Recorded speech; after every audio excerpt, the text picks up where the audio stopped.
Welcome to the Booking Brief Vacation Rentals Management Podcast. Cut through the noise, get straight to the truth. The Booking Brief Podcast, clarity that books. Today we're previewing an article coming soon to the Booking Brief blog, written by Serge Liatko of TechSpokes.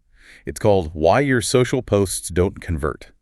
Social feed is a carrier signal, and it really challenges how businesses think about social media communication. It really does. This deep dive forces you to look at the underlying architecture of how we talk to customers online. Yeah. For so many businesses, the situation is, well, it's frustrating. You're seeing great engagement, likes, shares, all of it, but absolutely zero conversion. And the problem isn't what you think it is. Exactly. The problem isn't that your content is bad. The problem is that your communication pattern is broken. And the person arguing for this is, he's uniquely qualified. Serge Liatko, the author, is the CEO of TechSpokes. Right. They build tech for vacation rental managers. And he's also co-founder and CTO at LawWXRR, where he's developing AI tools for legal docs. So he's got, 17 years in SaaS, AI, linguistics. All focused on connecting real business needs with tech that actually performs. Which is critical, because this whole engagement without conversion thing is, it's exhausting for marketing teams. It is. They think they're doing everything right, posting creative stuff, following the trends, but the needle just doesn't move. Right. So the mission here is to shift our view completely. Stop thinking of posts as these isolated little things. Like little taps on a drum. Yeah. And instead view the entire feed over time as a continuous carrier signal. Okay, let's unpack this.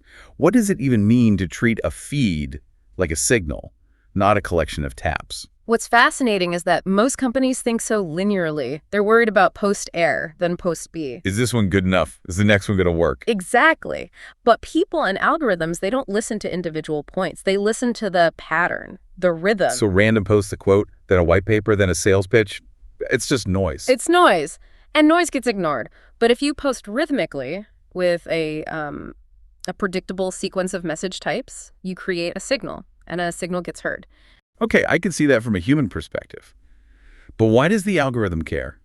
Can't a brand just pay to blast their content out if they want reach? It really comes down to cognitive load for both the user and the platform. How so? For the algorithm, a consistent rhythm means predictable user behavior. If it sees you post, say, a relatable short story, and it knows users always engage with that. It rewards that coherence. It rewards that coherence because it minimizes risk. For the user, it's the same thing. Random posts are taxing. You have to keep reevaluating who this brand is. A consistent signal is just easier to consume. It keeps you scrolling. Which brings us to this idea of the geometry of communication. When you scroll a feed, it looks like a straight line moving forward in time. One dimension, just time or distance. And most brands just focus on posting more stuff along that line. Exactly. But they're missing the second property of that line, frequency, which in communication really manifests as rhythm. Can you give us an analogy for that? Think about someone tapping on a table. The table itself hasn't changed, but fast, constant tapping feels urgent, right? Aggressive. While a slow, deliberate tap feels calm or thoughtful. Right. The meaning is in the tempo. It's in the relationship between the taps, not the sound of any single tap itself. So we can't change time moving forward, but we can absolutely control the tempo of what kind of message we're posting along that timeline. And that realization leads straight to Serge's main point. The standard marketing funnel awareness, consideration, conversion is missing a piece. And here's where it gets really interesting. What is that crucial stage that has to happen before awareness can even begin? He calls it stage 0, call out. Stage 0. Yeah. It's the stage that precedes awareness, and its only job is to interrupt the flow. Think about it. Before someone can become aware of a problem you solve, you have to get them to just look your way. It's the spark. Without that successful call out, they don't even enter your funnel, and the algorithm won't even consider showing them your deeper stuff. Precisely. Think of the busy market vendor analogy. You're walking through a chaotic market, ignoring hundreds of voices. You're not aware of anyone's product yet. Not at all. To get your attention, the vendor can do a direct call out. Hey, you in the blue jacket, come try this. Or an indirect call out. Anyone here tired of bad coffee? It uses a pain point to pull a specific person out of the crowd. And if your brand is just posting great new product, you're not calling anyone out. You're just another voice in the market. You haven't earned their attention. That's the difference. You're just adding to the noise instead of interrupting it. Okay, so if the goal is to guide both the audience and the algorithm. We need to understand what this ideal rhythm looks like across all 4 stages now. Correct. And the core idea is that every stage needs its own frequency. When you balance them, you get a steady signal that moves people from just, being curious to actually taking action. And the big mistake is leaning too hard on one rhythm. Exactly. Drowning people in callouts that go nowhere, or hitting new followers with super complex stuff before they're ready. So let's lay out these 4 rhythms of communication, starting with stage 0. Okay, so we should structure this by the energy they demand from the audience. First is stage 0, call out. Its whole purpose is to interrupt attention. So the messages have to be effortless. Totally effortless. Hooks, powerful quotes, simple emotional triggers, things you can process in a split second. Because of that, the recommended frequency is very high. Okay, that sets the pace. You have my attention. What's stage 1? Stage 1, awareness. Now that they're looking, your job is to reveal or articulate the problem they have. So relatable short stories. Simple examples of the friction in their life. Yes, and the frequency here is still high. You're building that initial familiarity, connecting to their pain on an emotional level. Now, this is a point of friction for me. Stage 1 and stage 2 sound really similar. How is stage 2, context, different from awareness? That's a critical distinction. Awareness, stage 1, requires emotional energy. The audience has to see themselves in the story. Well, Context, stage 2, requires intellectual energy. They're ready to learn how your solution works. Its purpose is to build understanding. so we're talking insights, explanations, behind-the-scenes content. Stuff that takes a bit more time to read or watch. And because of that, the frequency immediately drops to medium. You just can't demand that level of intellectual effort all the time. That makes perfect sense. You have to earn the right to ask for that effort. Yay. If you just flood the feed with stage 2 content, you skip the emotional hook. Precisely. And then finally, we get to the goal. Stage 3, conversion. This is all about driving immediate action. Offers, demos, invitations to book a call. Right. And because this demands the most commitment time or money, its frequency has to be low. If this is too frequent, it just shatters the signal and people tune out instantly. This structure really shows the balancing act. It's the rhythm that guides them. So let's talk about that. That compound effect.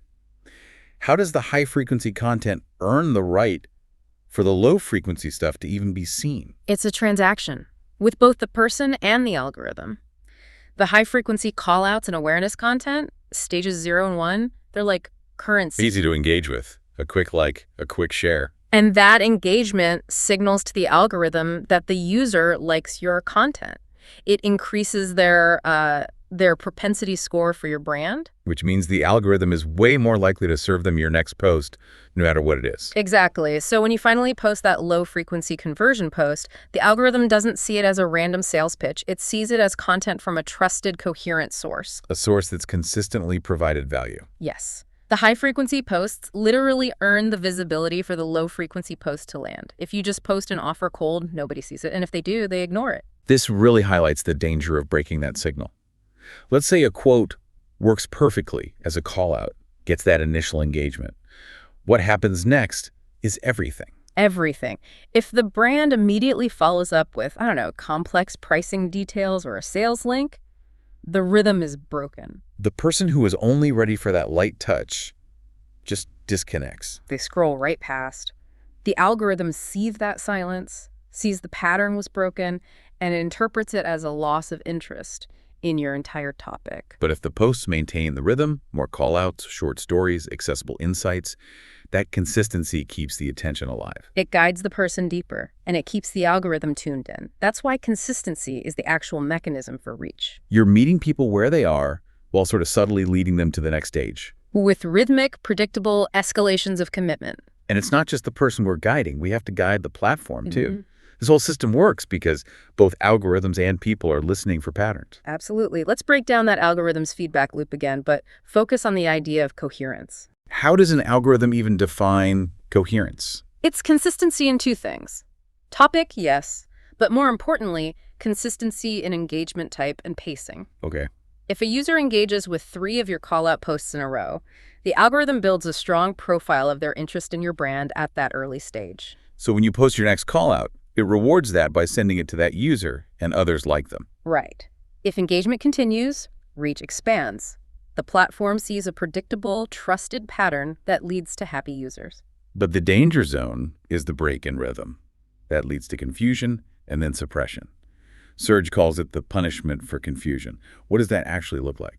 It's usually targeted at first, but it can cascade. If that user who loved your quotes suddenly scrolls past your aggressive conversion post, the algorithm registers a negative signal for that user and that content type. So it's not punishing your whole account just yet. Not yet. It just reduces the visibility of that specific post within that interested user pool. And if the next posts also break rhythm, say more deep dives when the audience is only ready for awareness, that localized confusion signals that your brand's overall signal is unreliable. Correct. And that leads to a wider reduction in visibility. The platform is just mirroring your behavior. Coherent rhythm gets rewarded. Confusing rhythm gets suppressed. And the human feedback loop is basically the same thing. People aren't tracking your stage 0 versus stage 3 metrics, but they can feel it. That's the emotional truth of it. New followers are super sensitive to being pushed. If you hit them with complex sales stuff too soon, they don't block you. They just silently tune out. Fall off their attention priority list. And losing that rhythm means losing their trust, which means losing the algorithm's trust. So we've established the concept. Feed is a signal, frequency is rhythm, 4 stages, but every audience has its own rhythm, right? Yeah.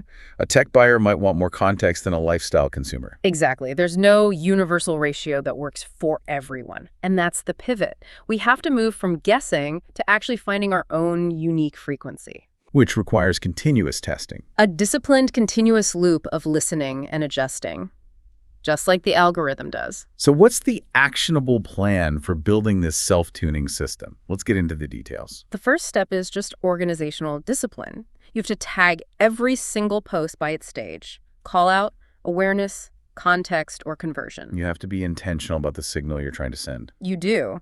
Then, step 2, you have to track the right metrics for each stage, because a like on a quote means something totally different than a save on a deep dive. Right. So for callouts, stage 0, you're looking at reach and shares. Massive reach. That shows you succeeded at interrupting. For awareness, stage 1, you want to track comment volume and the feeling in those comments. Do they feel seen? And for context, stage 2. That's where you track the deep metrics. Saves, which signal future intent, and link clicks.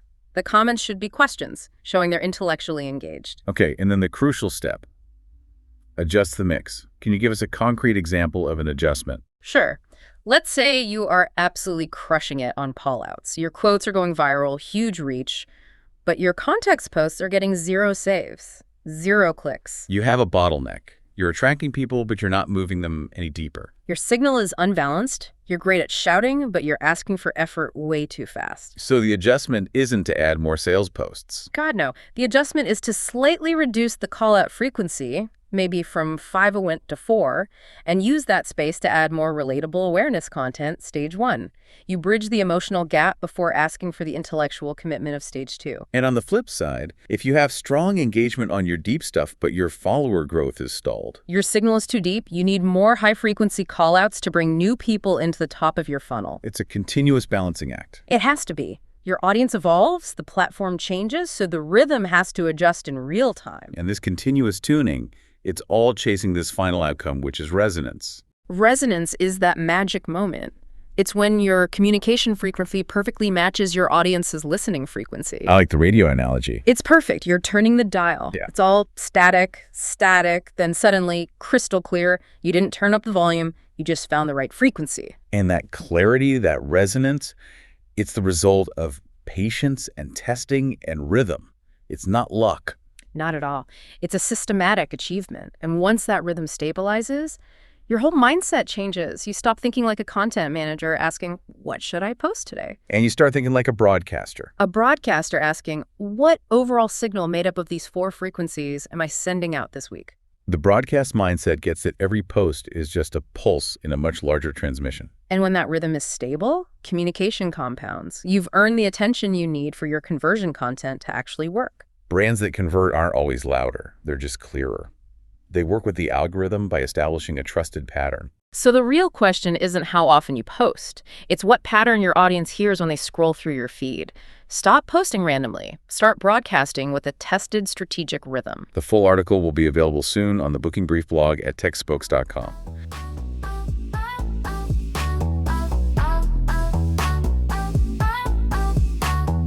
Cut cut through the noise, get straight to the truth. The Book and Brief Podcast, clarity that books.